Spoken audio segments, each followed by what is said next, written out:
Hey guys, I wanted to take a quick second to show off this little tip that I came up with here. I've got this Whirlpool Cabrio washer. It's in excellent shape.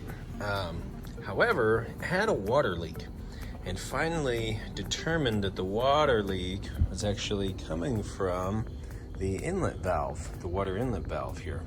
Now sometimes what can happen with these is they'll crack up in here. It's kind of a long valve here, and a crack can form up here. However, that was not the case with this one.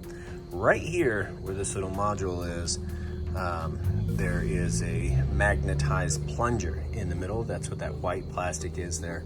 And it goes down, and I guess it's kind of like heat stamped or something in there. And where my water leak was coming from was right at the seam of that on this one side here. Water was coming up, trickling down and overflowing, and then flowing down the side here.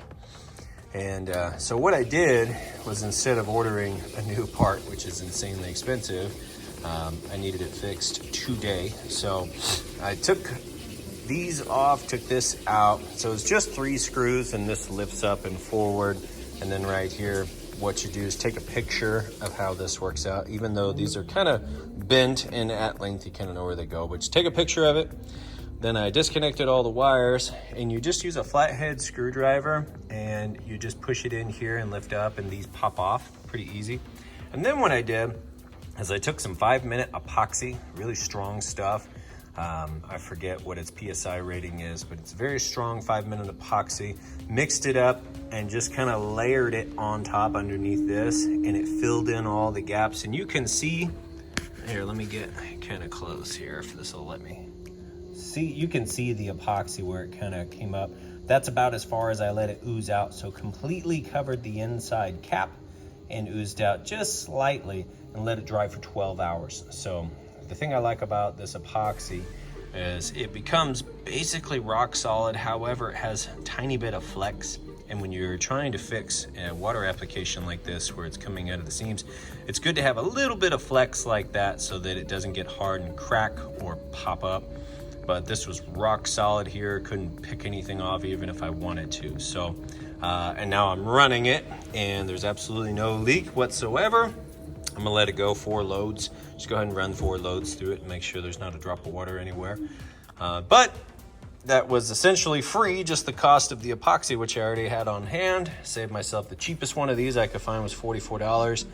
And you know, if you're not buying OEM, you're kind of taking a chance anyway. I think the name brand was like 120 bucks. So I just saved 120 bucks. Continued to do my laundry, and hoping this tip here can help somebody else out. I probably wouldn't have tried this if there was a crack in the actual housing.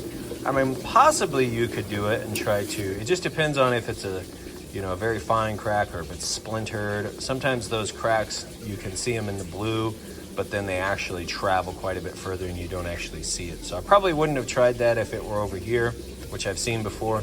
But since it was coming out of this cap here, and it could have come out of any of these caps, but the method would have been the same. Just fill it with epoxy. Make sure you don't get the epoxy on the actual stud here, the plunger.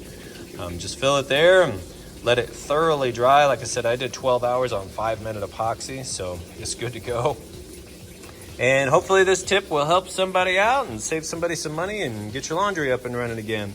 Thanks guys for watching my video. I really appreciate it. If you found this useful, save yourself a bunch of money or the cost of having a repairman come out. Share it, like it, subscribe. We'll get this information out to more people. Thanks guys, have a great day.